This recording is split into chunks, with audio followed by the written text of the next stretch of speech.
नमस्कार दोस्तों, स्वागत है आपका प्रीलिम मार्क पोस्टर इन हिंदी में और डेट है आज की 3 जुलाई 2020। चलिए डिस्कशन स्टार्ट करते हैं। आज का हमारा सबसे पहला आर्टिकल कोवैक्सीन के बारे में है, जो कि ICMR Indian council of medical research, NIB national institute of virology और भारत बायोटेक के द्वारा मिलकर डेवलप किया गया है। ये स्वदेशी वैक्सीन है भारत की और कोरोना वायरस के इलाज के लिए इसको डेवलप किया गया है भारत बायोटेक लिमिटेड कंपनी के द्वारा। भारत बायोटेक लिमिटेड कंपनी जो है हैदराबाद स्थित एक वैक्सीन निर्माता कंपनी है भारत की। अभी हाल ही में ये चर्चा में इसलिए आया है क्योंकि कोविड-19 की जो वैक्सीन है कोवैक्सीन, इसको drug controller general of India के द्वारा ह्यूमन ट्रायल के लिए मान्यता दे दी गई है या मंजूरी दे दी गई है। अभी ये कहा गया है ICMR और NIB के द्वारा, अगर ये क्लिनिकल ट्रायल जो हैं वो सफल होते हैं तो 15 अगस्त के आसपास ये मार्केट में इसको लाया जा सकता है। अगर बात की जाए भारत बायोटेक लिमिटेड कंपनी की, तो भारत बायोटेक लिमिटेड कंपनी ने कुछ जैसे rabies, chikungunya, rota virus, polio और जीका जैसे संबंधित बीमारियों के टीके जो हैं वो डेवलप किए हैं भारत बायोटेक कंपनी के द्वारा मिलकर। अभी कोविड-19 पर जो वैक्सीन बनाने का काम हो रहा है उसमें भारत की लगभग 30 कंपनियां जो हैं काम कर रही हैं। चलते हैं आगे अगले आर्टिकल पर। अगला आर्टिकल एक इम्पॉर्टेंट न्यूज़ है साइंस एंड टेक की, उसके बारे में है। IIT मद्रास ने अभी डेटा साइंस और प्रोग्रामिंग में विश्व की पहली ऑनलाइन BSc की जो डिग्री है वो लॉन्च की है। डेटा साइंस में वर्ल्ड की फर्स्ट ऑनलाइन BSc की जो डिग्री है वो लॉन्च की है, किसके द्वारा? IIT मद्रास के द्वारा। तो एग्ज़ाम में क्वेश्चन पूछा जा सकता है। अगर बात की जाए इस पाठ्यक्रम की, तो 30 जून 2020 को केंद्रीय मानव संसाधन विकास मंत्री जो कि रमेश पोखरियाल हैं, उनके द्वारा एक वर्चुअल इवेंट के द्वारा इसको शुरू किया गया है।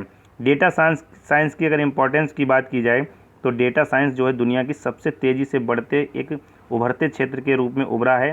इसकी इम्पोर्टेंस ये है कि आने वाले समय में डेटा साइंस निर्णय मतलब डिसीजन मेकिंग में हेल्प करता है, जिसमें स्टैटिक्स होता है और फैक्ट्स होते हैं, और जो भी इम्पोर्टेंट फैक्ट्स होते हैं उनको शामिल करके एक इम्पॉर्टेंट बेस तैयार किया जाता है। और डेटा साइंस में 2026 तक 11.5 मिलियन नौकरियां पैदा होने की संभावना है, मतलब कि 11.5 मिलियन लोगों को जॉब मिल सकती है डेटा साइंस के क्षेत्र में 2026 तक।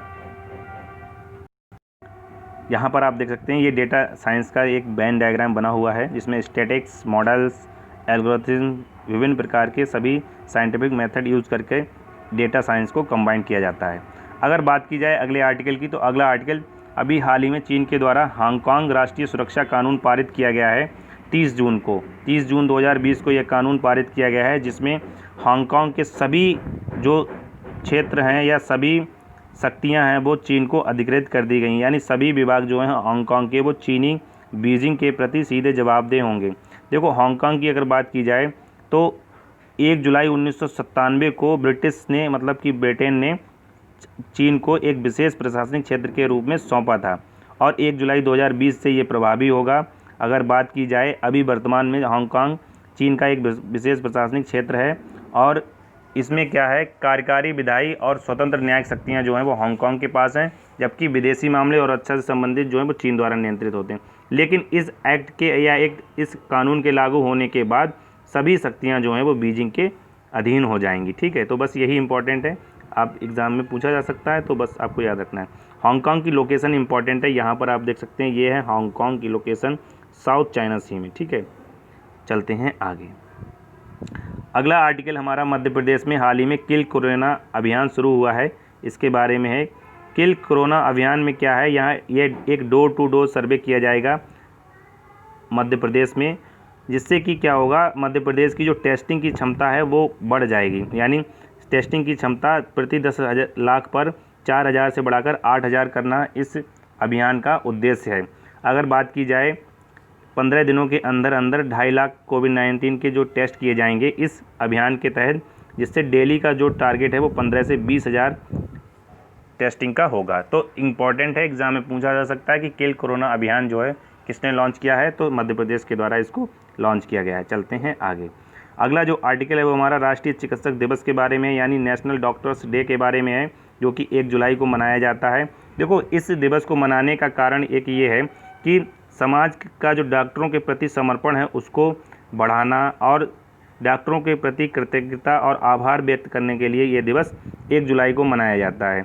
यह 1 जुलाई को इसलिए मनाया जाता है देखो पश्चिम बंगाल के एक डॉक्टर थे, यहाँ पर आप देख सकते हैं बिधान चंद्र राय, जो कि पश्चिम बंगाल के द्वितीय मुख्यमंत्री भी रहे थे। इनका जन्म और मृत्यु एक ही दिन हुआ था, 1 जुलाई को। इन्हीं की पुण्यतिथि और इनकी जन्म शती के आधार पर इनको मनाया जाता, मतलब जन्म दिवस के आधार पर और इनकी पुण्यतिथि के आधार पर इसको सेलिब्रेट किया जा सकता है। यहाँ पर आप देख सकते हैं डॉक्टर बिधान चंद्र राय के बारे में। इनका जन्म 1 जुलाई 1882 को पटना में हुआ था, बिहार में हुआ था, और इनकी मृत्यु हुई थी 1 जुलाई 1962 को। अगर बात की जाए, ये ब्रह्म समाज के सदस्य भी रहे थे, इम्पॉर्टेंट है, ये ब्रह्म समाज के सदस्य भी रहे थे, और उसके अलावा 14 साल तक ये पश्चिम बंगाल के मुख्यमंत्री भी रहे थे, ठीक है।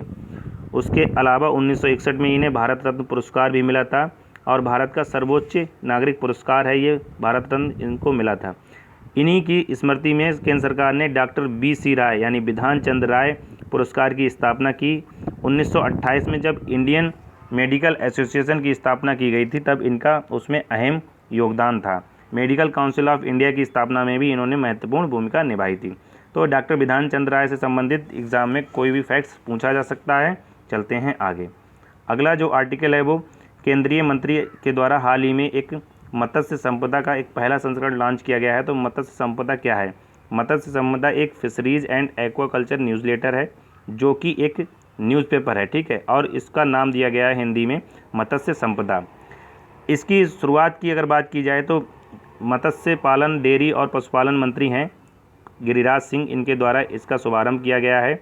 2020 और 21 की पहली तिमाही से, मतलब कि अभी जो 2020 और 21 की पहली तिमाही से समाचार पत्र जो है मत्स्य संपदा को तिमाही आधार पर, मतलब 3 महीने में एक बार इसको प्रकाशित किया जाएगा प्रधानमंत्री मत्स्य संपदा योजना के तहत, ठीक है। अगर बात की जाए मत्स्य संपदा की, तो मत्स्य संपदा का उद्देश्य क्या है?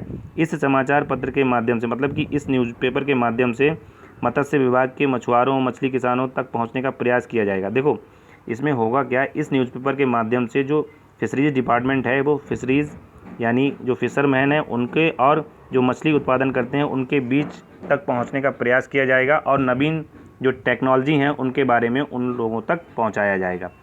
अगर बात की जाए प्रधानमंत्री मत्स्य संपदा योजना की, तो प्रधानमंत्री मत्स्य संपदा योजना की शुरुआत की गई थी मई 2020 में। इम्पॉर्टेंट है, मई 2020 में इसकी शुरुआत की गई थी, और इसका जो बजट में प्रावधान था वो था 20,050 करोड़, मतलब कि 20,050 करोड़ रुपए का इस स्कीम के लिए एलोकेशन किया गया था, या इसको डिस्ट्रीब्यूट किए गए थे। अगर बात की जाए इस योजना के माध्यम से क्या कहा गया है, देखो मत्स्य पालन के क्षेत्र में भारत को एक जिम्मेदार और सतत विकास का लक्ष्य रखना है, जो कि एक आत्मनिर्भर भारत बनाने में काम आएगा। मतलब कि मत्स्य उत्पादन में हम आत्मनिर्भर बने और इसको ज़्यादा से ज़्यादा निर्यात करें। अगर बात की जाए इस योजना के टारगेट की, तो 5 वर्षों में 55 लाख रोजगार सृजित करने का टारगेट रखा गया है, और प्रतिवर्ष 7 मिलियन टन अतिरिक्त मछली का उत्पादन का लक्ष्य भी रखा गया है। तो चलते हैं आगे। अगला जो आर्टिकल है वो हमारा घर हमारा विद्यालय अभियान के बारे में है। हमारा घर हमारा विद्यालय अभियान मध्य प्रदेश के द्वारा शुरू किया जाएगा 6 जुलाई से। इसमें होगा क्या, इसमें घर में रूटीन वाइज क्लासेस चलाई जाएंगी, मतलब कि 10 बजे से 1 बजे तक के बीच में 1-1 घंटे की 4 क्लासेस चलाई जाएंगी, जिस प्रकार से स्कूल में चलाई जाती हैं। और घर में वह माहौल बनाना जो कि जिस प्रकार का माहौल स्कूल में होता है, इसीलिए इसका नाम रखा गया है हमारा घर हमारा विद्यालय। इसमें होगा क्या, देखो डेली इसमें क्लासेस होंगी, और शनिवार को एक्स्ट्रा करिकुलर एक्टिविटीज़ होंगी, जैसे कहानी सुनना और विभिन्न प्रकार की प्लेइंग वगैरह जो भी होती हैं उनको इसमें शामिल किया जाएगा।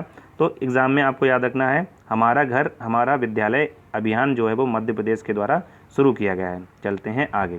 अगला जो आर्टिकल है वो अफस्पा के बारे में है, यानी सशस्त्र बल विशेष शक्तियाँ अधिनियम 1958 के बारे में।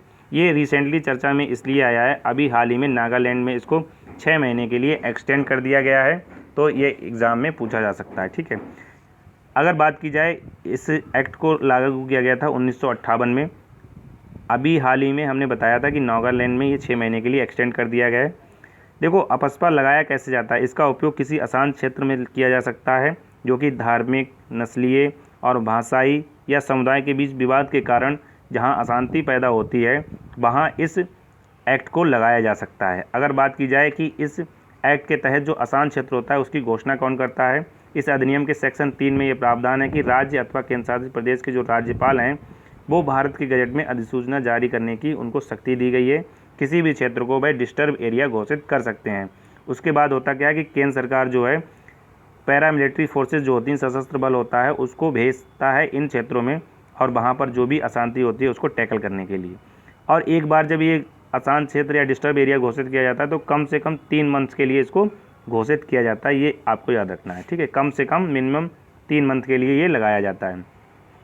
इस एक्ट के तहत सशस्त्र बलों को विभिन्न शक्तियाँ प्राप्त हो जाती हैं, जैसे कि वह किसी भी व्यक्ति की छानबीन कर सकते हैं या किसी भी घर या संपत्ति को जब्त कर सकते हैं, यहाँ तक कि उनको गोली मारने का भी अधिकार दिया गया है इस एक्ट के तहत, ठीक है।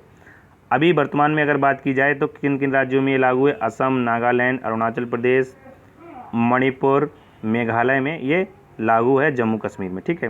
तो देखो असम, नागालैंड में तो लागू है, अरुणाचल प्रदेश में केवल तिरप, चांगलांग और लोंगडिंग ज़िले जो हैं उन पर, और 20 किलोमीटर की जो सीमा है असम के साथ मिलती उस पर, ठीक है। उसके बाद मेघालय में भी असम के साथ जो 20 किलोमीटर तक की सीमा है वहाँ पर इसको लागू किया गया है। तो आज हमने कुछ इंपॉर्टेंट आर्टिकल डिस्कस किए, तो आज की डिस्कशन में इतना ही। Thank you for watching. अगर आपको वीडियो अच्छी लगी तो लाइक, शेयर और कमेंट करें और हमारे चैनल को सब्सक्राइब करें। Thank you for watching.